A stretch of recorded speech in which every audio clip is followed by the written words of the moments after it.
video. Today we are going to talk about what I did last week. We are going to do a follow-up on the haunted house video that I did for you guys last time. Now, when I went to the haunted house, I did find that there were things that confirmed to me that yes, there was a presence in the home. Now, the neat thing about this home, yes, the family did have a few psychics in it, and I discussed the things that they had experienced with them. I tried to help them see some sort of reasoning or a pattern behind what they were experiencing. And then I went about doing what I needed to do within the home.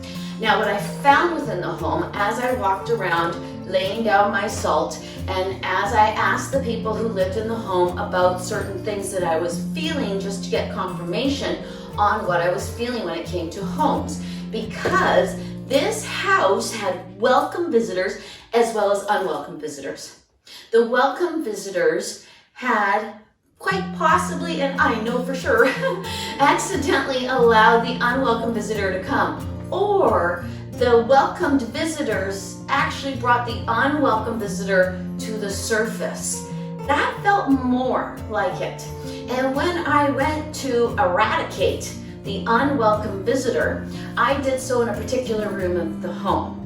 There was a particular section of the home that I was drawn to. Strange but true. I'm not even sure why vortexes happen in certain parts of the home. By vortex, I mean they're almost like opening trap doors that people from the other side come through, and quite especially unwanted spirits. So with this particular home, it seemed to me that the welcome visitors, who were very welcome, they were crossed over loved ones who were members of the family, when they came in with so much love and excitement that they forgot to close the door behind them, or actually when they came in, they raised the vibration of the household, and that allowed for other activity to happen. Because when the loved ones came in, they knew how to wake their family. They knew how to communicate certain ideas to the family, like there's something else here. Because that heightened knowing was happening within the household, that allowed this, please excuse the expression, but it's the best one I have, demonic-like presence to actually make themselves known. Now, when I eradicated it, this thing did not want to go. And in fact, it tried very, very hard to intimidate me. It was really interesting too, because quite seldom do they try to personify a human form. They more come at me like you would see in a movie, where it's like a apparition coming at somebody all angry, but you can see somewhat of a face or a semblance of a face or an idea of a face. But this thing tried to give me a full face, which made me think, ooh, even here, what?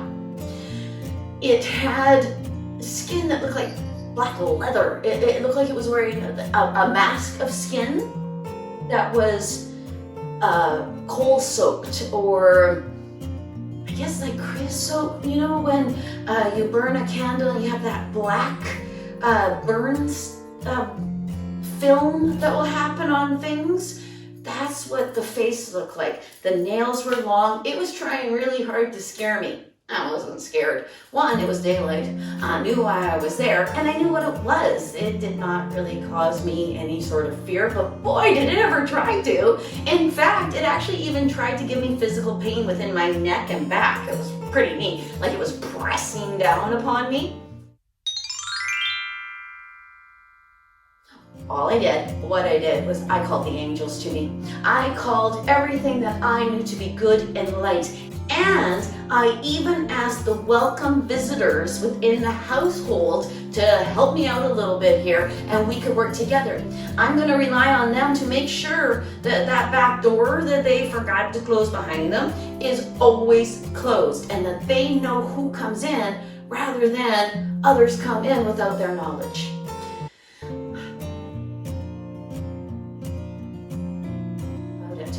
So when I allow this energy, and that energy is of goodness and light and happiness and joy, I feel no fear, I feel empowered, I feel wonderful, and I walk throughout the house and I created a dome over top of everything that I saw that this demon-like creature was able to penetrate through.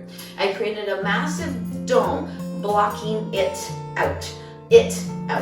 And so much so that I actually saw in my brain it on the other side of this dome. I've created these domes before. There's actually one over my house as well. It helps to shield us from the negative energies that might want to bug us, because they love to bug us.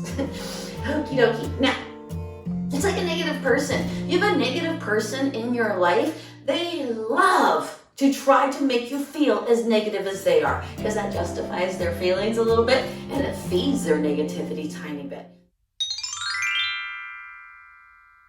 So after I created the dome, I asked that the house be blessed. I asked that the people in the household be blessed. I went around and I gathered up all of my bags of salt, my salt lamps, and all of the salt that I took with me, which is... Thank you for watching this video. I hope that it informed you. I hope that it was helpful.